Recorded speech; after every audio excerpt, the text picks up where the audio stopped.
దయచేసి వినండి. మా ఛానల్ అప్డేట్స్ కోసం పక్కనే ఉన్న గంట సింబల్ని టంగ్మని కొట్టండి. హాయ్ ఫ్రెండ్స్, వెల్కమ్ టు అమ్మ నేర్పిన వంటలు. ఈరోజు మన రెసిపీ వచ్చేసి అరటికాయ బజ్జీ. అరటికాయ బజ్జీ చాలా టేస్టీగా ఉంటుందండి. తినే ఉంటారు కదా మీరు ఎప్పుడైనా. ఎలా చేసుకోవాలో మనం వీడియోలోకి వెళ్ళి చూద్దాము. చూపిస్తానండి ఎలా చేయాలో. పదండి వీడియోలోకి.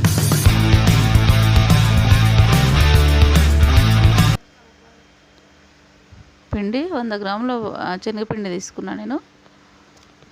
అది ఒక బౌల్లో వేసుకొని కొంచెం కారం వేసుకున్నా లైట్గా, కొంచెం ఉప్పు, రుచికి తగ్గినంత, అల్లం వెల్లుల్లి పేస్ట్ కూడా వేసుకోవాలి. సోడా వేసుకున్నాను నేను, వంట సోడా. అల్లం వెల్లుల్లి పేస్ట్ కొంచెము లైట్గా తీసుకోవాలి.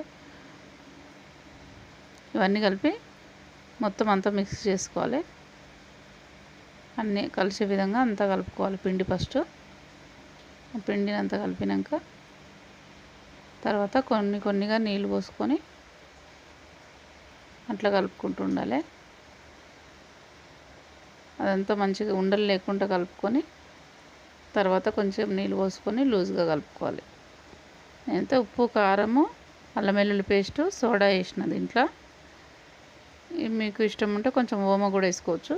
నేనైతే ఓమ వేయలేదు, మీరు ఓమ వేసుకోవచ్చు.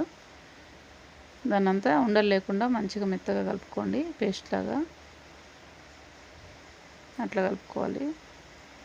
సోడా వేస్తున్నా కొంచెం ఇప్పుడు, ఇందాక చెప్పిన కదా, కొంచెం హాఫ్ స్పూన్ వేసుకుంటే సరిపోతుంది. వేసుకొని అట్లా కనబడుతుంది కదా, అట్లా కలుపుకోవాలి. ఇప్పుడు ఒక్క అరటికాయ తీసుకున్నాను నేను. అరటికాయనంతా రౌండ్గా కట్ చేసుకోవాలి. ముక్కలు మొత్తం రౌండ్గా చూపించే విధంగా రౌండ్గా సన్నగా కట్ చేసుకోవాలి.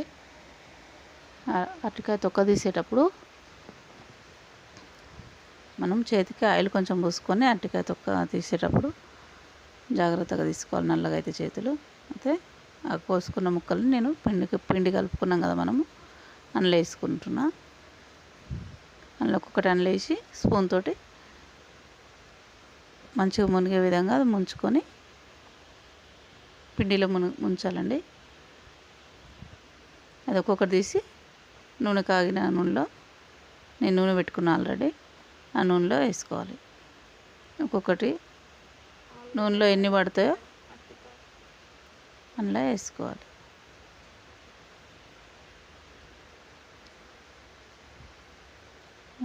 చూడండి, నూనె బాగా మంచిగా కాగింది కదా, మీడియంగా పెట్టుకోవాలి.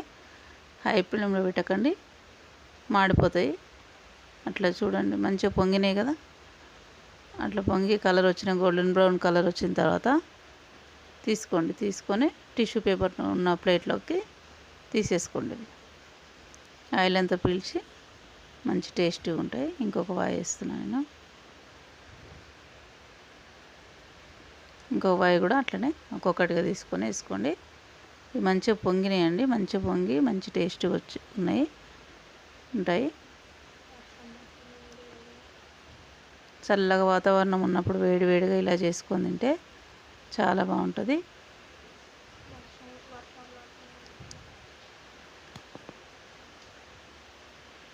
ఇంకో వాయి కూడా రెడీ అయిపోయింది కదా మనది.